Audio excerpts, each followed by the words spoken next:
Hola, ¿qué tal? Muy buenas tardes y muchísimos saludos a toda nuestra comunidad de Fundación Serenamente. Hoy los saluda otra vez Jaime Chérigo, coordinador de voluntarios.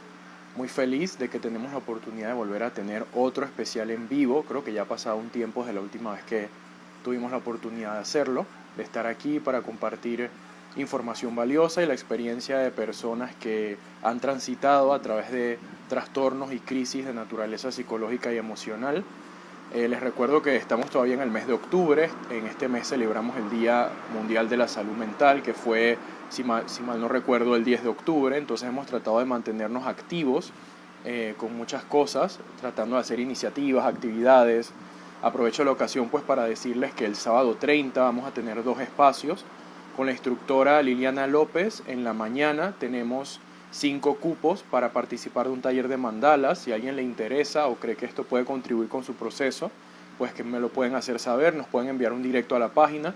Y en la tarde tenemos una actividad con la instructora de yoga Corina Estrella, que va a ser un taller, unas clases de yoga y a beneficio de la fundación. Está recogiendo donaciones para apoyarnos. Entonces también tenemos cupos para participar de esta clase. Si a alguien le interesa me avisa.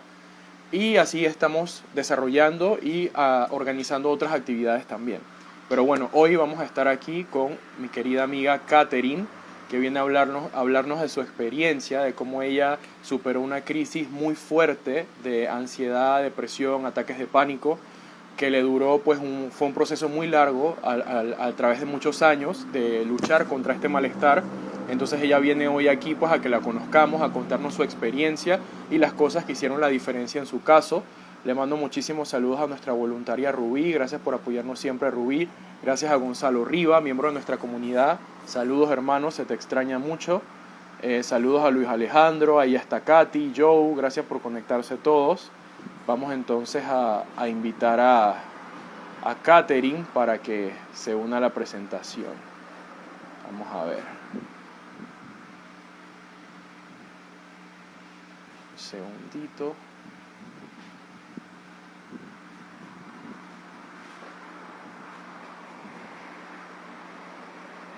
Ahí vamos.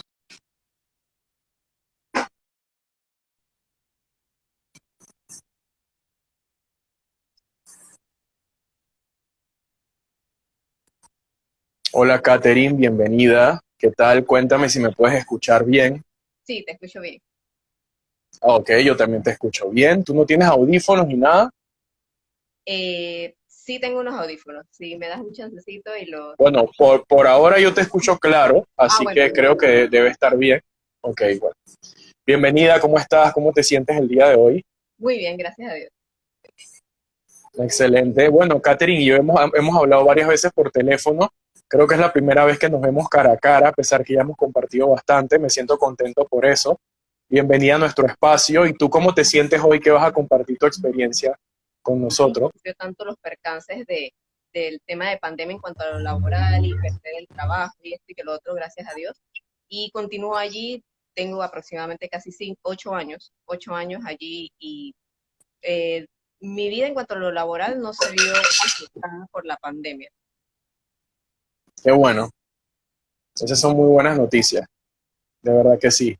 Bueno, querida Katherine, para que empecemos y podamos compartir esta historia que yo sé que tienes mucho que contarnos, la primera pregunta con la que quería empezar era un poquito acerca de los antecedentes, porque yo creo que algo que a veces es muy chocante para todas las personas que hemos pasado por algún tipo de crisis es que uno siente como que tú tienes una calidad de vida o un universo pues al que estás acostumbrado y de pronto llega la crisis y lo transforma todo, ¿no? Entonces mi pregunta era, ¿cómo era tu vida antes de que llegara estos sucesos? Pues? ¿Qué hacías? ¿Cuántos años tenías? Etcétera.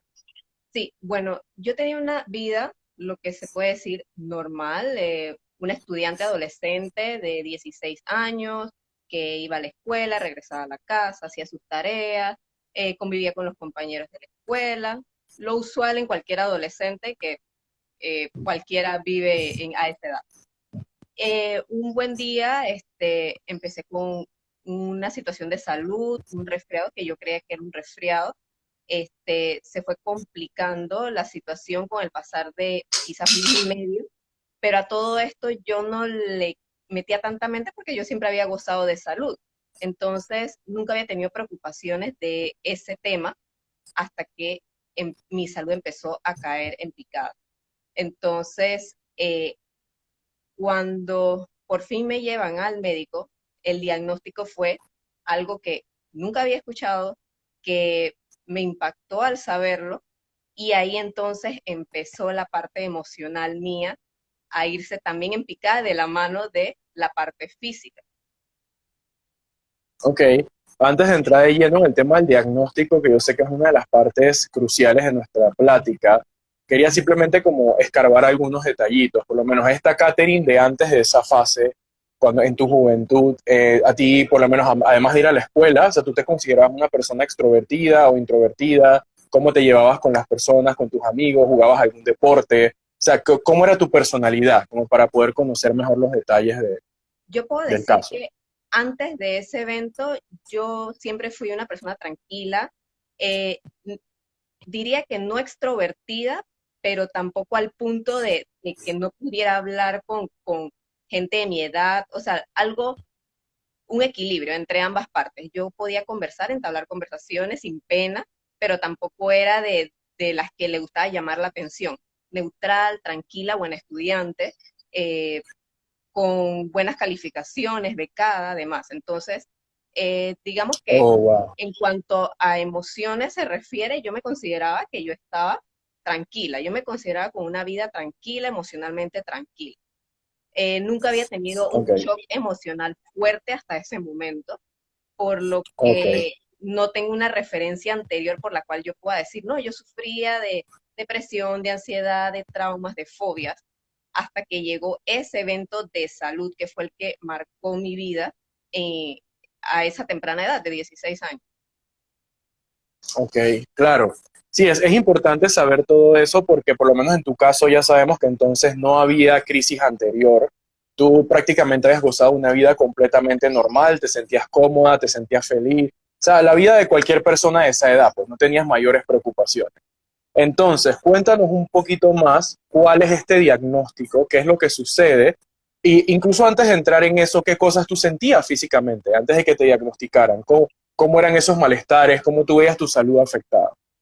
Bueno, en cuanto a malestares, todo empezó como un resfriado común. La diferencia de que no se quitaba, sino que en vez de quitarse se fue Ok, complicando con fiebres a diario. Y eso ya me fue como dando a entender que no era algo común, algo usual, pero a esa temprana edad de 16 años tampoco es que uno tiene como la madurez suficiente o, o ese pensamiento de, ay, tengo algo grave, o uno, uno como que lo deja, si se siente bien, uno está como en el apogeo de la energía, de vitalidad, uno es adolescente, correcto. entonces uno no está como preocupado de que, ay, tendré algo, no sé qué, entonces eh, en ese error, por decirlo así, yo dejé pasar el tiempo, mes y medio, hasta que ya mi salud dijo, no aguanto más, me llevan al doctor y entonces me diagnostican con tuberculosis a los 16 años. Eh, Hasta ese momento, cuando el doctor me lo dijo, yo no tenía ni idea qué era una tuberculosis, ni siquiera la había escuchado. Yo en ese momento, debe ser algo sencillo, decía yo, hasta que el doctor dijo, no, hay que hospitalizarte. Entonces, ahí empezó la salud como a verse afectada más allá de lo físico, sino también lo mental, porque me empezaron miedos, fobias estando hospitalizada, las cosas que presencié a los 16 años estando en urgencias de la Caja de Seguro Social fueron impactantes, cosas que yo nunca había visto, una persona morir cerca mío, ver gente con otras condiciones de salud cuando yo siempre había gozado de salud, en ese momento era como una pesadilla hecha realidad porque me tocó ver cosas impactantes. Entonces, ya hasta ese momento no entendía todas esas emociones como perturbadoras que estaba sintiendo. Era un cúmulo de sensaciones, ya no distinguía si en realidad lo que sentía era ansiedad, que en ese momento no sabía tampoco lo que era ansiedad, o si era producto de la enfermedad porque era algo respiratorio, que si sentía ahogo, que si sentía falta de oxígeno, ya no sabía distinguir si era una cosa o la otra y eso lo fui entendiendo después con el tiempo, que lo que ahí ya yo estaba sintiendo era ansiedad, no era precisamente la enfermedad la que me tenía sin oxígeno. Entonces, fue un largo caminar, ¿no? Desde ese diagnóstico, desde salir de urgencia, desde estar en la casa, tener que dejar la escuela a mitad de quinto año y regresar hasta sexto año, eh, el apoyo emocional, profesionalmente hablando, fue nulo. En ningún momento el neumólogo me dijo, necesitas tener una asistencia psicológica, necesitas tener una asistencia más allá del tratamiento, precisamente por tu edad, porque no, el neumólogo en aquel momento lo que me dijo fue, nunca digas cuando regreses a la escuela qué es lo que te pasó porque te van a aislar, te van a discriminar, te van a estigmatizar y te van a tener en una esquina aislada porque la gente piensa que el que le da esa enfermedad nunca más se le quita. Entonces, eso no le ayudó a mi parte emocional y eso le fue sumando. Entonces, en cuanto a ese momento, sí fue un duro proceso poder salir de allí y encontrar yo misma las herramientas para poder sentirme mejor, porque yo decía de que si yo no era así emocionalmente con traumas, estrés postraumático, ansiedad, depresión, eh, yo podía volver a ser la que yo era antes, o por lo menos lo más acercado posible. Claro. Bueno, antes de seguir, porque hay tantas cosas interesantes que profundizar, quisiera mencionar algunos detalles que creo que vale la pena darle como un highlight. Primero, creo que a todos nos ha pasado, yo me acuerdo también muchas veces de joven que mis propios padres me llegaron a decir como que no te descuides cuando te sientes mal. Si tienes un síntoma, hay mucha gente que le pasa con dolores de cabeza. Ay, me duele la cabeza, me duele la cabeza, me duele la cabeza, pero como creen que eso es normal, como que bueno, es que a mí siempre me da dolor de cabeza, nunca van realmente a averiguar si es una migraña o si es consecuencia de otro malestar. O sea, pueden haber muchos temas serios que se expresan como un dolor de cabeza. O sea, lo uso como ejemplo, pero lo que quiero decir es, por lo menos en tu caso, mira, parecía un simple resfriado, no tenía mayores malestares, así como que tú te preocuparas, pero estaba ahí, ahí, ahí. O sea, uno tiene que estar consciente que tampoco es normal estar enfermo 24/7 o tener como un malestar que no se va. Y eso debe ser como esa alerta para ir a atendernos, ¿no? Entonces debemos rescatar esto de la historia de Catherine. Otra cosa que a mí me gustó cuando hablamos mucho por teléfono, tú me dijiste algunas cosas que yo no sabía de la tuberculosis. Tú me explicaste que la tuberculosis es como una bacteria, creo que me dijiste, y que puede atacar el cuerpo de muchas maneras diferentes. O sea, uno siempre asocia la tuberculosis con los pulmones y en las películas tú ves a la gente como tosiendo sangre y esto, ¿no? Pero creo que como tú me lo hiciste ver es algo mucho más complejo. Sí me gustaría que me explicaras un poquito más lo que tú sabes y cómo te afectó a ti esa enfermedad.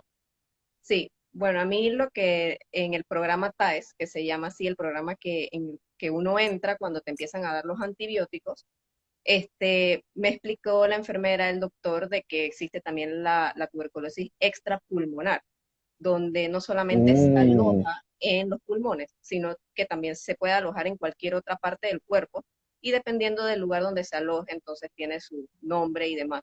Existen como variables de la bacteria de Koch, que así se llama, la que se aloja en el pulmón, que también es, vamos a decir que son como primos de esta bacteria y entonces, ejemplo, la lepra es como una variante familiar lejana de la tuberculosis, se forma wow. la lepra en la piel, la meningitis y demás. Entonces, eh, no, no es solamente como que existe una sola versión, pero si hablamos de los pulmones estrictamente, sí, obviamente es la tuberculosis y de ahí se va otra rama de que puede ser una que sea resistente a antibióticos. No a todo el mundo le hace efecto la misma mezcla de antibióticos. Algunos necesitan por más tiempo, que lo usual son 6 meses, algunos toman hasta un año, año y medio, y se hacen chequeos periódicos para ver si ya la bacteria no sale en los exámenes. O sea, es un proceso súper complejo. En cuanto a la alimentación, que si X alimento corta el efecto del antibiótico, no es algo sencillo. No es algo sencillo y a veces difícil de diagnosticar porque no a todo el mundo le da una manera compleja. O sea, yo al gozar de salud pasaron casi 2 meses para que mi salud de verdad cayera al piso. En ese tiempo yo simplemente empecé con un resfriado, entre comillas, normal, de esto que uno le traquea la tos, Y Ouch. después cuando me fui complicando, entonces es que empecé a tener fiebre vespertina o en la tarde, todos los días, pero a todo esto yo decía, no, y yo me lo callé, porque yo sé que si yo le hubiera dicho a mis papás, ellos se hubieran preocupado, pero yo a los 16 años dije, no, yo estoy bien, a mí no me pasa nada, que no sea un resfriado. Yo me tomaba una Tilenol, dos Tilenol, se me bajaba la fiebre y seguía con mi vida porque mi cuerpo todavía estaba resistiendo fuerte porque yo gozaba de una salud completa, hasta que, bueno, ya mi cuerpo sí dijo no más. Wow, de verdad que es una historia muy interesante. Y el tema de los síntomas y la enfermedad me lleva a otra cosa que me llama mucho la atención. Normalmente un cuadro de ansiedad ya es complejo en sí mismo porque la ansiedad, como ya ahora sí tú lo sabes, es capaz de generarte muchos síntomas físicos. Uno siente que como que se le tranca la respiración, te agitas, el corazón se te va a salir, a veces uno tiene escalofríos, uno suda. Yo por lo menos cuando enfrenté mi crisis de ansiedad, y esto ya lo he mencionado varias veces, yo le decía la moridera, porque te pega como un cuadro de síntomas que tú sientes que algo te va a pasar. Entonces, algo que me llama mucho la atención de tu caso es que como tú estabas diagnosticada con una enfermedad que en teoría es pesada, o sea, golpea duro y te genera síntomas fuertes a medida que avanza, cuando te empieza esta ansiedad, qué difícil es realmente darte cuenta que tú estabas teniendo efectos de algo psicológico. Porque entonces tú lo que creías es que esta enfermedad me está matando. O sea, te pega el ataque de ansiedad y tú inmediatamente lo relacionas con la tuberculosis. Entonces lo que te quería preguntar y que nos comentaras también es cómo fue este proceso de tener que lidiar con esa sensación de que creías que esa enfermedad te iba a matar y de no saber que tenías ansiedad. ¿Cómo sucedió eso? Cuando yo estaba hospitalizada, obviamente yo decía, esta falta de respiración es la enfermedad física, es la tuberculosis. A todo esto yo nunca había sufrido de nada emocional. Por lo tanto, eso no estaba en mi mente en ningún momento. No existía. Nulo, nulo. Para mí no, yo tampoco Claro. sabía que era una depresión, tampoco sabía que era una ansiedad, mucho menos que era un estrés postraumático y que una situación de que mi vida estaba en riesgo podía desencadenar eso. Entonces, fue un poco complicado llegar al punto, al diagnóstico y de entender la división entre la parte física y la parte emocional y que ambas estaban cursando en mi vida. Eso no fue un proceso de la noche a la mañana. Entonces, cuando yo salgo del hospital y me dan mi tratamiento antibiótico para lidiar con la enfermedad por los 6 meses que dura el tratamiento, lo usual, pues, eh, hasta ese momento, digamos que mi situación emocional, luego de salir del hospital, se calmó, o sea, regresé, entre comillas, a la Ok. normalidad. Así es que ese tema quedó como en el olvido y yo seguí pensando que ese ahogo, esa situación era por la enfermedad en el hospital, ¿no? Pero cuando terminé el tratamiento, a los 6 meses, aproximadamente mes y medio después, 2 meses, fue que vino el rebote emocional de lo que había vivido. Allí fue, Ah, allí fue que la parte emocional mía como que reventó. Y un buen día sentí una tristeza muy profunda, no podía parar de llorar, eh, sentía muchos como sobresaltos que después entendí que era ansiedad, como mucho nerviosismo por todo, o sea, siempre estaba nerviosa. eh, y después ahí fue que fui entendiendo que lo que yo había tenido era una ansiedad, depresión por un estrés postraumático, pues mi vida se vio en riesgo. O sea, al punto que yo había llegado con la TBC, con la tuberculosis, no fue sencillo porque yo había dejado correr mucho tiempo. Entonces, ese estrés postraumático lo fui a entender con el tiempo. wow. No, y uno de los motivos más importantes de estos espacios, de todo lo que estamos conversando, me echo para atrás algo que mencionaste de la parte del estigma y cómo creo que fue el médico que estaba viendo el tema de la tuberculosis en su momento te dijo que bueno, como para protegerte en la parte social, que no podías abrirte y no podía nadie saber lo que te había pasado, porque se te iba a estigmatizar, se te iba a rechazar. Entonces, es importante tener estos espacios porque cualquiera de nosotros le puede pasar eso, que puede creer que tiene un simple resfriado y por no cuidarse o no ir a ver qué pasa, pues tener algo más. A cualquiera también le puede pasar que por tener cierta condición física, cierta enfermedad, entonces no se dé cuenta que está entrando también un cuadro psicológico y emocional y tiene una ansiedad y confundí ambas cosas.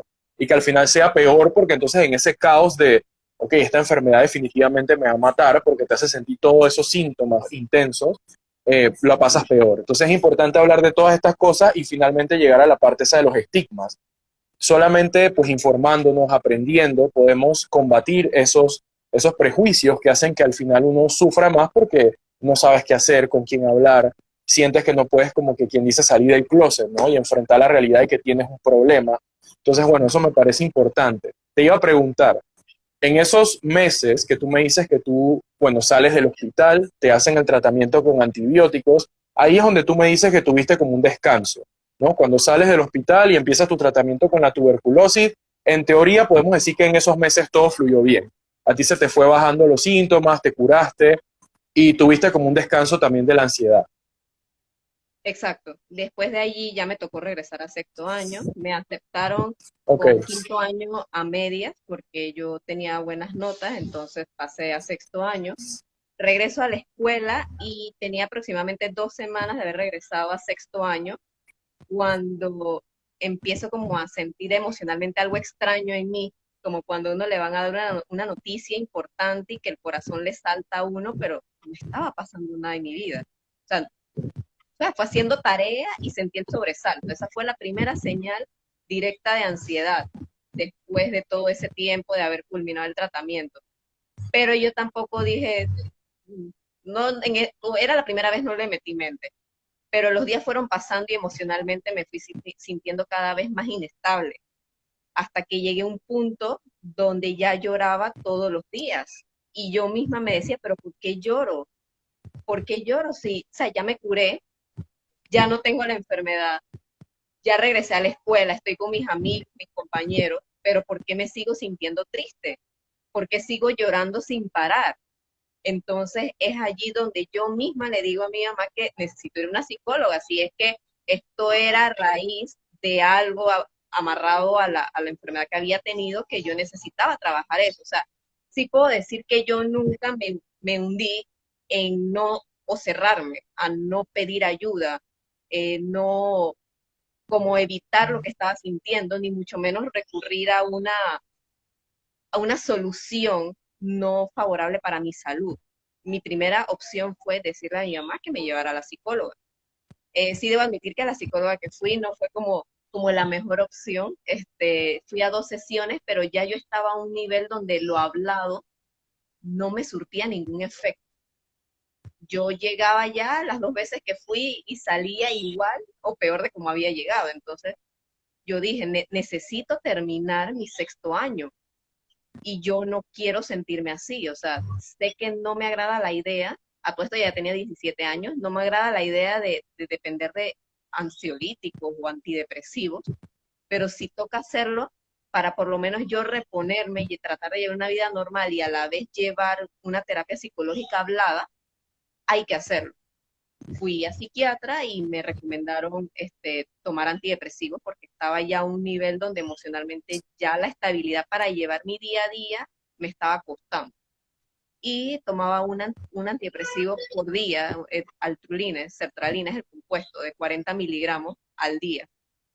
Y eso lo tomé por 2 años.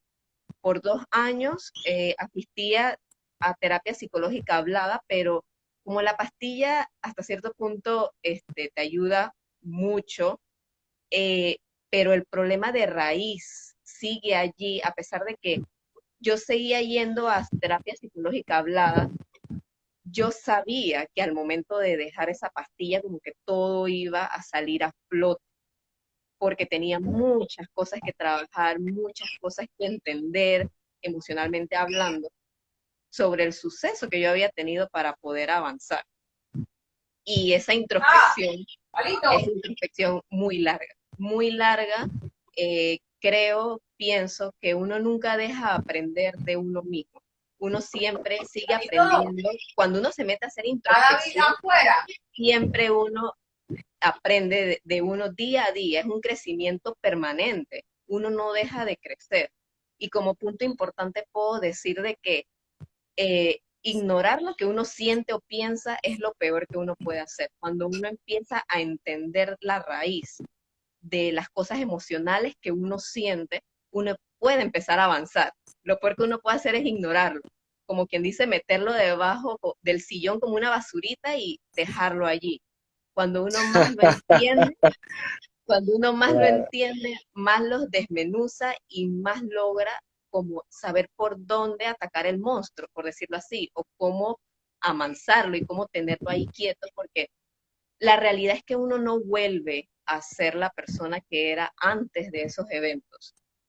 Eh, Eso no vuelve a pasar. Uno siempre va en constante cambio y eso no vuelve a ocurrir. Pero sí uno puede ser una mejor versión de cuando uno estuvo hundido en el abismo. Eso sí, sí puedo certificarlo, porque yo no me considero la persona que era o cómo quedé cuando tenía 16 o 17 años emocionalmente. Que hay cosas que seguir trabajando, sí, pero yo llevo desde los 19 años sin una pastilla antidepresiva. Nunca tomé ansiolíticos, pero no he vuelto a tocar una pastilla antidepresiva y me siento orgullosa de eso porque he logrado encontrar las herramientas para trabajar en mí sin recurrir a los fármacos. Wow, de verdad esta plática me está gustando mucho. Creo que te felicito porque siento que te expresas de una manera muy bien y uno puede como captar la idea y seguir la historia. Entonces, bueno, ves, a veces uno está nervioso, pero luego que esos nervios se pasan, la información fluye. Entonces, creo que es interesante ver cómo una persona que se ha superado de todo este tipo de situaciones tiene después esa capacidad, ¿no? De contarnos con tanto detalle y tanta profundidad.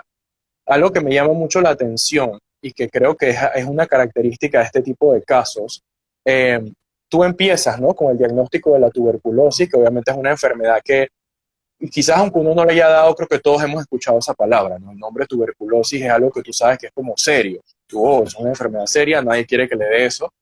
Pero es tanto la manera en la que te afecta, sobre todo el golpe del diagnóstico, la experiencia que viviste, que aún, porque yo entiendo que en los 6 meses de tratamiento, la enfermedad en sí misma sí menguó. O sea, yo entiendo que los síntomas pues se fueron yendo, tú recuperaste tu salud, pero en el momento que eso pasa, el impacto del diagnóstico y de esa situación crítica, porque eso es lo que, algo importante que nos tiene que quedar claro en estos temas psicológicos, es que una misma situación crítica, puede ser un accidente, la muerte de alguien cercano, puede ser una enfermedad como en el caso de Katy, cualquier cosa que ponga en jaque la estructura de nuestra vida, que nos hace sentir seguros, que nos hace sentir cómodos y a salvo, ese golpe que sacude toda esa estructura puede seguir generando secuelas que son como ondas de choque. Y en algún momento ese movimiento de la estructura puede desembocar en que suceda una crisis ya de naturaleza psicológica, como es lo que le empieza a pasar a Katherine. Ella sale del hospital, se siente bien, su vida está volviendo a la normalidad, se está curando de la enfermedad, pero en un momento cuando en teoría ella ya debería sentirse como, bueno, ya no estoy enferma, ya ahora sí dejé eso atrás, se acabó, en ese momento explota ya una crisis de otra índole y entiendo que esta crisis llega a afectarte incluso mucho más de lo que te afectó la enfermedad en sí misma. ¿Estoy en lo correcto o estoy equivocado? Yo diría que sí, porque físicamente en teoría ya yo estaba óptima. Lo No superaste era una físicamente. situación, exacto, no era algo que había puesto en riesgo ya mi vida después del tratamiento. Yo pude continuar con mis actividades cotidianas, por decirlo así, pero entonces la parte emocional es la que yo sentía que no estaba bien, o sea, yo mi día a día no lo disfrutaba, a pesar de que cuando uno está en sexto año, lo usual es que, ay, me voy a graduar, ay, ya voy a ser una adulta, voy a conseguir trabajo, a estudiar mi carrera en la universidad. Yo sentía que no lo estaba disfrutando como lo estaban disfrutando mis compañeros. Entonces eso me hacía sentir diferente, extraña. eh, Nunca pensé si había otra persona a mi alrededor que pudiera estar pasando lo mismo. Creo que en ese momento solamente me daba Mm, chance para estar pensando en mí. Estaba muy joven también, pero eh, no podía disfrutar el día a día como yo quería. Y eso también me frustraba. O sea, era una mezcla de sentimientos eh, que en ese momento no podía explicar. O sea, con el tiempo fui entendiendo también exactamente qué miedos eran los que yo sentía. O sea, era una mezcla de miedo a morir o de haber muerto, pero también miedo a vivir, porque tenía miedo que me volviera a suceder. O sea, una telaraña de fobias y miedos que sintiendo eso a una gran escala es imposible disfrutar el momento, es difícil disfrutar el presente. Eh, y la mente cómo asocia todas las cosas que hay en el alrededor con los sentidos, por decirlo así, cuando ocurren los traumas. Ejemplo, cuando a mí me llevaron al hospital, eran las 6 de la tarde, estaban dando las noticias, eh, y curiosamente, con el pasar de los meses, de los años, siempre a las 6 de la tarde me daba más ardor de estómago, me daba más ansiedad a esa hora y yo no podía ver las noticias, me daba también ansiedad y yo dije, pero no entendía hasta que me di cuenta que eso era lo que estaba pasando a mi alrededor y lo que mis sentidos, mis 5 sentidos captaron cuando fue el momento de entrar al hospital. Entonces mi mente todo eso lo asoció con el momento de peligro, el momento de peligro para mi vida. Y así es que de como una telaraña, literal, el cerebro va amarrando cada detalle para formar este tipo de reacciones que al final el cerebro lo hace para cuidarnos, pero no funciona bien. Entonces quedamos con este enredo, esta situación mental que poco a poco toca ir haciendo, ir aprendiendo, ir entendiéndonos para poder desenvolvernos y lograr una evolución más positiva después de un suceso traumático. Y eso toma Así tiempo, es. eso toma tiempo. Algunas cosas, algunas cositas que quería comentar antes de que vayamos a los niveles más profundos de la plática de hoy. Yo creo que hay algunas cuestiones muy interesantes que tienen que ver con la manera en la que uno puede entrar en una crisis. O sea, cómo llega la crisis a mi vida, por qué me afecta y qué tanto me va a afectar.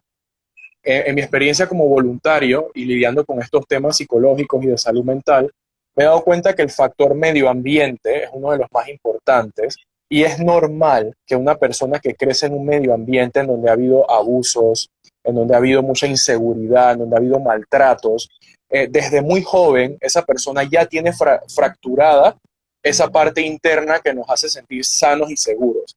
Entonces es muy posible que estas personas que crecen en estos ambientes, llamémosle peligroso, llamémosle inadecuado, desarrollen ciertos tipos de trastorno incluso desde una temprana edad, porque no hay esa sensación de seguridad y estabilidad que nos da la mente y que nos hace sentirnos que, ok, yo puedo salir a la tienda y no me va a pasar nada, yo puedo salir con mis amigos y disfrutar un buen momento, puedo ver las noticias y no identificarme con ese contenido o pensar que algo me va a pasar.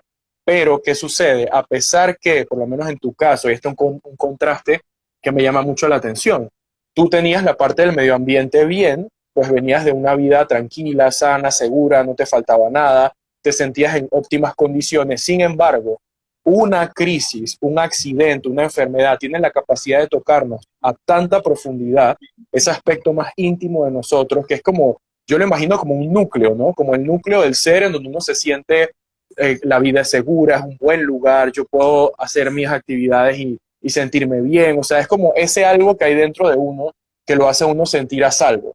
Pero la crisis como que la onda, ese golpe viaja tan adentro que como que fractura algo ahí adentro de uno y uno empieza a sentir que el mundo no es un lugar seguro, o sea, que no puedes ir ni a la tienda porque en la tienda algo te va a pasar yendo a la tienda. Entonces la ansiedad tiene esa cualidad que cuando uno la está sufriendo, es muy extraño, muy incómodo porque tu mente lógica dice, pero si no me pasa nada, me siento bien, no me han hecho nada, ¿por qué cualquier actividad normal pone como, sabes, mueve toda la estructura de mi vida y me hace sentir todo este malestar?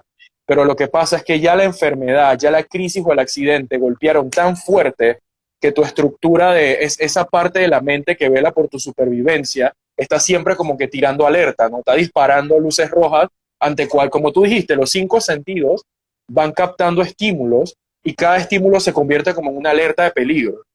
No sé si se correlaciona un poquito lo que digo con lo que tú viviste cuando estabas en ese estado de crisis. Sí, al final cada estímulo externo, aunque ya el momento de crisis había pasado, el momento del peor de la enfermedad y ya yo estaba físicamente bien, igual cada uno de esos estímulos, al verse repetido, era un detonante, nuevamente, como si fuera la primera vez. Exactamente. Y el cerebro, la verdad que entendía que aunque ya hubiera pasado tiempo, es como si se volviera a repetir la historia cada vez que yo vivía algo a mi alrededor parecido. Yo no podía ver a alguien toser cerca mío porque yo en medio segundo yo quedaba en otro extremo, pero era el miedo que yo tenía de volver a pasar por la misma enfermedad. Yo no quería volver a pasar lo mismo y fue tanto lo que me impactó que, o sea, volver a disfrutar mi día a día fue muy complicado, muy complicado. Entonces, la verdad que sí, el cerebro graba cada estímulo como un detonante, como si fuera la primera vez. Entonces, En otra de las pláticas que tuvimos, una oportunidad o una analogía que yo usé porque la idea de esto es que no solo los que hemos vivido experiencias, sino quien nunca las ha vivido pueda entender para tener la empatía. Cuando uno va a la playa y se queda todo el día en la playa y no se puso suficiente bloqueador o se le olvidó y no se puso, creo que alguna vez en la vida a todos nos ha pasado que quedamos rojos, insolados, que tú estás que ni te pueden ni tocar porque te arde el alma. Okay. Esas crisis, esos golpes psicológicos, es como si de alguna manera dejan la mente así. Es como si la mente, la estructura psicológica estuviera insolada. Entonces uno escucha un ruido, te alteras. Ves una situación como que te hace sentir incómodo, te altera. O sea, cada cosa, como dice Catherine, que te de alguna manera toque algo cercano como a que tú no te sientas bien, dispara la crisis. Entonces, por eso hablamos también de cicatrices psicológicas, porque estos eventos traumáticos, estos abusos, accidentes, enfermedades, situaciones críticas que ponen en riesgo nuestro bienestar, le hacen sentir a la mente como que estamos en una alerta 24/7 porque cualquier cosa nos va a quitar esa paz. Y eso es horrible, porque entonces uno está todos los días como si todo el sistema de la mente estuviera 100% captando cualquier cosa que te pueda poner en peligro. Pero bueno, solamente para explicar un poquito, ¿no? Y ayudarnos también a tener ideas de cómo correlacionar y entender qué es eso que pasa cuando estamos en una crisis. Claro, estamos muy hipersensibles psicológicamente y es como si siempre estuviéramos en modo alerta. Pero bueno, quiero que entremos ya como en la parte clímax de la plática porque sé que Catherine tiene algunas experiencias valiosas que compartir. Entonces voy a recapitular para entrar al próximo tema.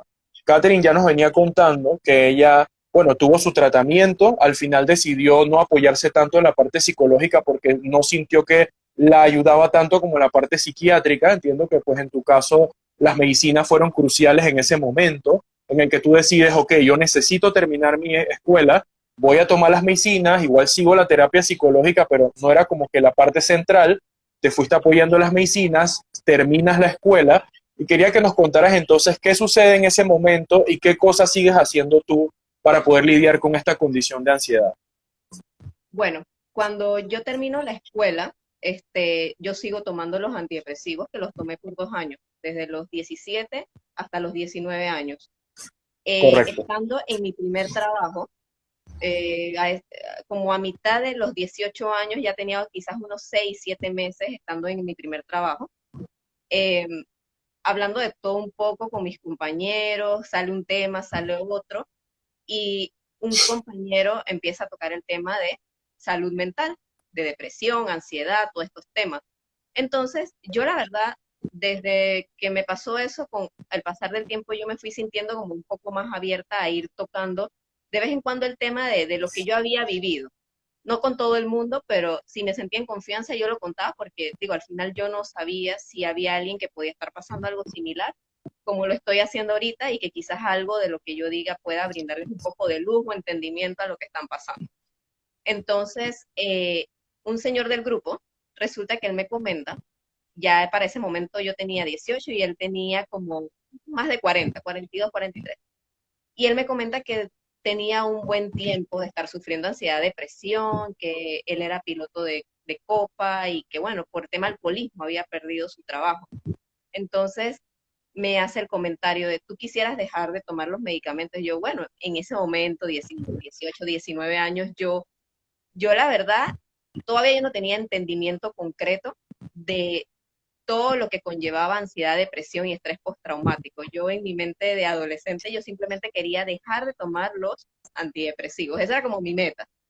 Entonces, para más o menos tocar por encima, él me invita a una actividad donde se trabaja espiritualmente y psicológicamente todos estos temas emocionales. Yo accedo a ir y es como una especie de catarsis muy profunda para tratar todos estos temas. Hay que ser sincero, no cualquiera lo aguanta, no cualquiera lo soporta, simplemente hay que estar como dispuesto a enfrentar todas estas actividades de choque, por decirlo así, donde uno enfrenta todos estos temas emocionales. Ese puedo decir que fue mi primer pinino a empezar a salir de la peor crisis emocional en ese momento. Este, Gracias a eso yo dejé de tomar los antidepresivos. ¿Que hubo un efecto rebote por dejarlos? Sí. ¿Que los he vuelto a tomar? No. Por lo tanto, no puedo decir que fue fácil esa transición, pero sí puedo decir que fue el inicio de una mejora a gran escala de cómo yo estaba emocionalmente. Y sigo aprendiendo día a día, o sea, quizás, obviamente todavía tengo detalles que afinar, pero yo tengo muchos años en los que yo ya no soy una persona que llora todos los días. Yo creo que si lloro a veces una vez al mes es mucho, este, y por cosas normales, como todo el mundo, todos somos seres humanos y tenemos emociones y podemos llorar Así es, por así situaciones es, de la vida, pero no es lo así mismo es. llorar por algo concreto y que al día siguiente ya uno se siente mejor, a llorar todos los días y que ni uno mismo sepa el por qué está llorando. Son dos escenarios muy distintos. Al igual, Antes de seguir, quería hacerte algunos comentarios, hacer algunas preguntas. Primero, que es súper importante este espacio y todo lo que se está hablando, porque uno de los catalizadores que tú comentaste cuando tú estabas en este estado de ansiedad aguda, que era cuando escuchas a alguien toser, me claro, recordó la crisis que todos hemos vivido como sociedad recientemente, el tema del COVID y de cómo muchas personas, y lo digo porque como fundación, pues obviamente hemos visto la diferencia, el aumento de casos, el estado alterado de las personas, o sea, es una realidad con la que lidiamos todo el tiempo. Vemos que en realidad este evento, esta crisis social, esta crisis pandémica afectó a muchas personas con tanta profundidad y tanta fuerza como pues la experiencia que nos está contando Catherine. Por eso es importante hablar de esto, conocer las herramientas, porque todos podemos vivir una experiencia y sentirnos exactamente así. Cuando te escuché hablando, yo me pregunté en mi interior, ¿cuántas personas no habrá hoy por hoy en el mundo que todavía siguen sin poder escuchar a alguien toser o estornudar, porque inmediatamente van a sentir todas esas alertas del pocotón de noticias, de toda esa información de la pandemia, de muertos, de enfermos, e inmediatamente tu mente entra como en ese estado de súper alerta y tú y yo sabemos lo horrible que es sentirse así y no conocer cosas para atenderlo. Entonces, saliendo de ese tema, que sí lo quería mencionar porque sé que ahorita hay mucha gente que puede estar necesitando pues esta información, viéndome directo a lo que nos comentas, tú hablabas conmigo, ¿no? De estar como en un abismo o caer al fondo de un pozo y que esta experiencia que tú tuviste, esta oportunidad fue como ese momento en el que uno toca fondo y se impulsa para salir. Empiezas entonces de ahí en adelante a hacer muchas cosas para salir, pero yo quería saber porque creo que la información puede ser importante para otras personas. Háblame un poquito de algunos detalles, por ejemplo, cómo se llama este proceso, de dónde viene, más o menos cuánto dura, o sea, como los detalles generales, ¿no? De este proceso para que otras personas lo puedan conocer. sí, claro. Eh, Hasta ese momento, cuando este compañero de trabajo me comenta al respecto, que ya él había hecho un par de años atrás, yo no nunca lo había escuchado, era algo totalmente nuevo para mí, pero como yo quería, aunque sea, sentirme un poquito mejor de lo que estaba en ese momento, y mi meta en ese momento era dejar las pastillas, me pareció algo totalmente viable hacer. Yo me dije, no pierdo nada. De manera general, eh, se le llama la experiencia precisamente porque cada uno lo vive de forma distinta, basado en sus propias experiencias, en sus O propios sea que el nombre del proceso es la experiencia. Ok, exacto. continúa. Eh, y son aproximadamente, lo normal son 7 días, que dura 5 días de juntas o reuniones con los organizadores, y bueno, los últimos 3 días uno se va a un rancho donde es la parte como el meollo del asunto para ir a trabajar esta parte emocional y espiritual, pues porque ellos consideran al ser humano como debería ser. Somos cuerpo, mente y espíritu, cosa que a veces em, en algunos aspectos de la, ejemplo, hay doctores que a veces, no por generalizar, pero algunos no incluyen la parte espiritual, emocional, para el tema de recuperación de una enfermedad física, o incluso, o sea, tienden como a dividir cuando somos un ser íntegro, que son las tres cosas. No se pueden dividir porque somos todos, somos las tres cosas en uno. Entonces, creo que por eso es que causó tanto impacto en mí, porque allá yo trabajé, obviamente la parte física, uno está socializando con otra gente y demás, pero la parte emocional se trabaja muy fuerte y la parte espiritual es muy importante, por lo menos para esta actividad, tener a un poder superior como que existe, o sea, considerar que existe un poder superior, no importa la religión, no importa cómo uno lo conciba, no importa la imagen mental que uno tenga, pero saber de que uno no es, eh, que, que, que hay algo por encima de uno, creador de todo lo que uno tiene alrededor. Entonces, esa fue como la base, como requisito para poder asistir y poder hacer la experiencia. Este, si la volvería a repetir, sí, la verdad que marcó un antes y un después. No digo que fue fácil después de hacerla porque tuve que volver en realidad a adaptarme a mi día a día sin la muletilla de la pastilla, cosa que era mi meta y cosa que hasta el sol de hoy mantengo. O sea, desde el 2009 hasta la fecha yo no he vuelto a probar una pastilla. Entonces, eso sí, con el pasar de los años yo me fui dando cuenta con mucha introspección, o sea, yo no dejé el tema emocional allí, ni ignoré mis sentimientos, ni mis emociones, ni nada, o sea, muy consciente de todo lo que siento y la raíz, de dónde viene. Si algo me daba miedo, ya yo sabía por qué me daba miedo, en qué momento se había iniciado, y eso me daba todavía más herramientas para que eso no me atrapara o cayera yo al mismo abismo en el que estaba en aquel momento. O sea, yo no he vuelto a tocar fondo, que situaciones en mi vida han sucedido muy fuertes como para que vuelva a caer, sí, pero no ha vuelto a pasar. En el 2016 yo perdí a mi papá. Yo he pasado por otras situaciones de salud después de esta y que me he sentido muy triste, que he sentido que puedo estar al borde de nuevo, sí, pero yo no he vuelto a estar en ese punto y le doy muchas gracias a Dios porque eso significa de que estoy mejor. O sea, el simple hecho de no haber tenido una crisis emocional como la inicial representa un gran, gran avance para una persona que incluso como yo que tomó antidepresivos y haber tenido situaciones difíciles, yo me felicito, yo misma me felicito porque conozco gente que ha pasado 20, 25 años tomando medicamentos, que han ido a no sé cuántos psicólogos, que han hecho un montón de cosas y siguen en el mismo punto.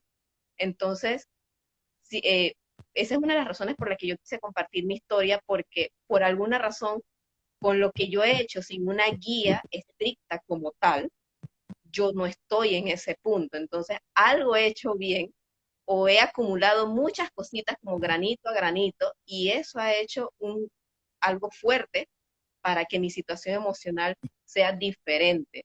No perfecta, pero sí diferente. O sea que en tu caso, algo que primó hizo la diferencia fue ese deseo siempre constante de estar un poco mejor. Como tú Exacto. dices, aunque sea un granito, pero no voy a quedarme igual por 5, 10, 15 años, no tengo que mejorar, tengo que salir adelante. Es Nos que quedan menos de 15 minutos, así que voy a hacer unos comentarios para salir de la parte de la experiencia e irnos entonces a la conclusión. Eh, la experiencia, tú me comentaste algo que me llamó mucho la atención por teléfono y quisiera como que quede comentado. Me dijiste que tenía un antecedente basado como en el proceso de preparación de sacerdotes jesuitas, ¿verdad? es un movimiento que viene de México, los organizadores son de Ok, México. El sol de hoy, no sé si todavía la ven en Panamá, digo, pasó pandemia, han pasado muchos años desde que yo la hice. Eh, yo perdí contacto hace como unos 6 7 años, pero no contactos que no puedo volver a tener, ¿no? Pero ya uno se va ocupando en otras cosas, va adquiriendo otros compromisos y demás. Pero sí sé que después de mí hicieron más experiencias porque la hacían cada 6 meses o una vez al año. Y incluso por mí fueron 2 personas más. Y bueno, me, yo después hablé con estas 2 personas y también me contaron de que mejoraron emocionalmente y seguían trabajando en su propio ser, que eso también es, excelente. no es que la experiencia me va a curar, no, la experiencia fue como el inicio para Es poder, el empuje para salir adelante. exacto, el empuje para salir adelante y ahí sigue trabajando. Entonces, utilizan incluso los 12 pasos de Alcohólicos Anónimos, la oración de la serenidad, todo esto, se hace mucha oración, es ahí donde se trabaja la parte espiritual también. Y sí, es el proceso que se utiliza con la preparación de los monjes jesuitas.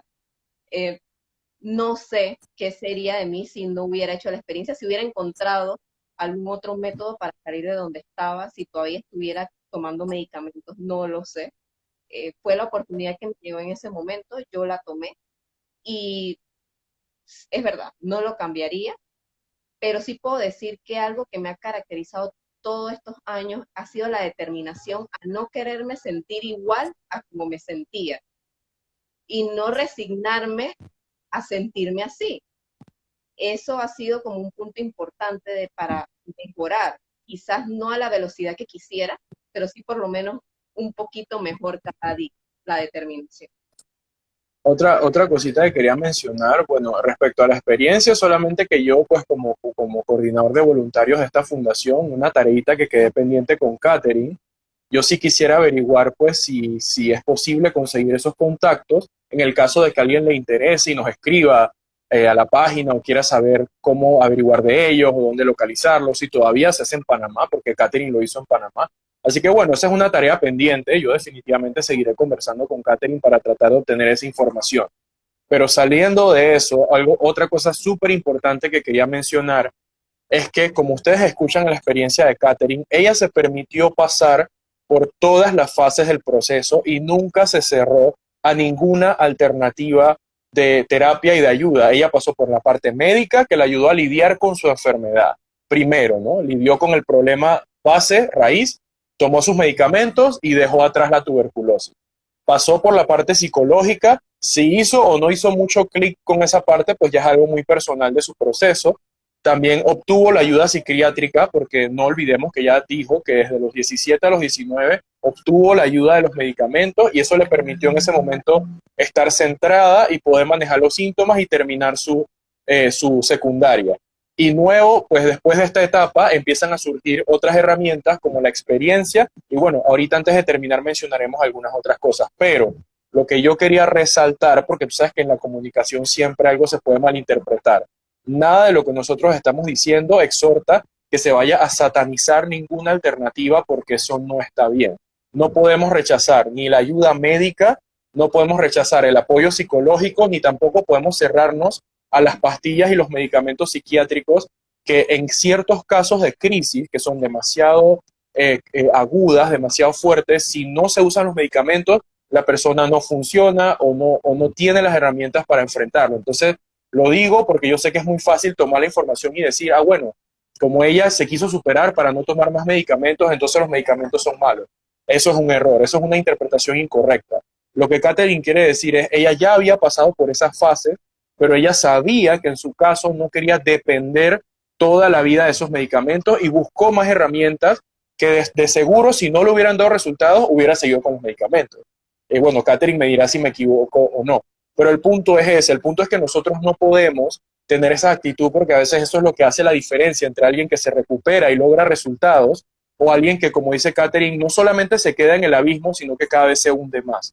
Cuando yo me cierro a recibir ayuda, cuando yo me cierro a las alternativas, cuando no estoy abierto a hacer todas las cosas que, bueno, obviamente cosas sanas, ¿no? Cosas sanas y que yo sé que son serias y confiables, eso lo que va a hacer es aumentar mis probabilidades de recuperación.